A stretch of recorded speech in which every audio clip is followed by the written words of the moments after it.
Hello, it is now August, and this is the time of year when the garden, at least my garden, is starting to look a little bit dried up, but it's also fruiting season, so there's a lot of fruits that are still coming.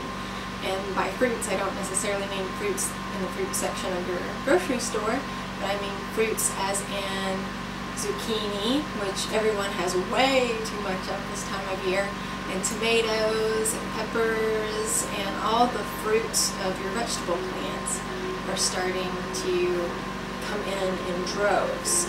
And so a lot of people are thinking, what can I do with all of this excess produce that I have? And there's so much that you can do to save it for the lean times in winter. Those of us who choose to live a lifestyle where we're eating as much local food as possible and seasonal food as possible, winter can be kind of a rough time because we're not wanting to purchase food products that are having to be shipped from other countries, and it's getting a little rough to do that, say January.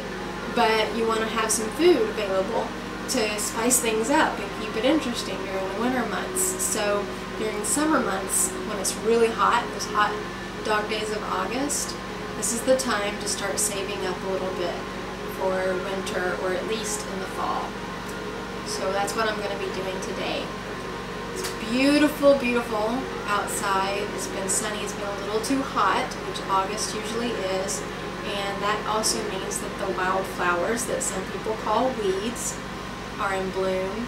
So this is also a good time for foragers who are looking for some really potent medicinal plants or wildflowers to eat. This is a good time because you can get them right before they start blooming, when they're at their most potent, a lot of them. It's always good to check your handy references to make sure when is the best harvest time for wildflowers and roots and herbals, because they're all going to be different. But a lot of them, you are supposed to harvest them at the time of greatest potency. And then others, for edibles, there are some flower blossoms that are edible, and those are going to be coming out really soon that you'll want to be looking for also. That's a whole other topic. So foraging and hunting and gathering, this is the time for us, and need to preserve that harvest so that we can get through the colder times. And I'm going to tell you a little bit about what I'm going to be doing with some fruits today. We're going to be dehydrating. This is my handy dandy Excalibur dehydrator, and right now it's running. It should be very close to finishing up with some tomatoes that are in there, and the tomatoes are drying. So they're not really sun-dried tomatoes, they're home-dried tomatoes. And I may be doing a little bit more of that today. Depends on how much of a bounty I get here. Now you don't want to preserve everything that you have. There are some good things about the tomatoes and the cucumbers that you can make gazpacho, which is very nice to have. It's a cold soup. So cold soups are wonderful, wonderful, wonderful for the summertime. And cucumbers are very cooling, so they'll help cool down your internal body so that you can handle the heat a little bit better. While the tomatoes are finishing up in the dehydrator, we're going to do a little bit of freezing. And we're going to start with some blackberries, these delicious blackberries that I'm rinsing off really well.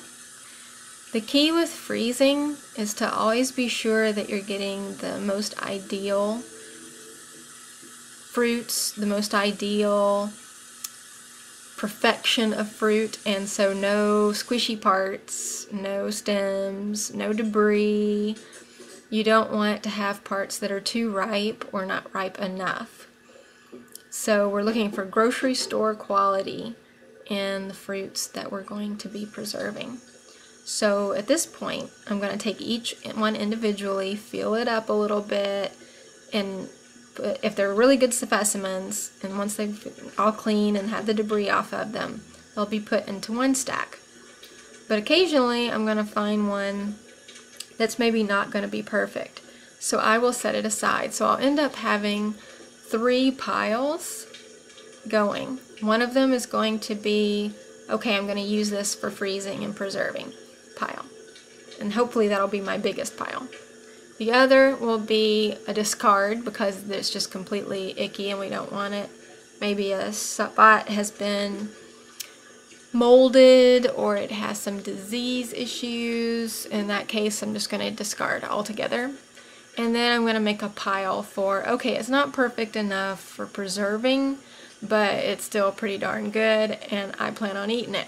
So I'll set that aside and put that in a bowl and have it on some waffles, or maybe make some scones that I can freeze with that fruit. Okay, so they're all washed and cleaned up, and now I'm going to set them on a drying rack. This isn't for the dehydrator, this is just a basic baking drying rack so that they can get some of the moisture off of them, because before we freeze them, put them in freezer bags, we want them to not have any water on them. So I'm going to set them out to dry and let them get all of the moisture from the rinsing off of them before packing them away.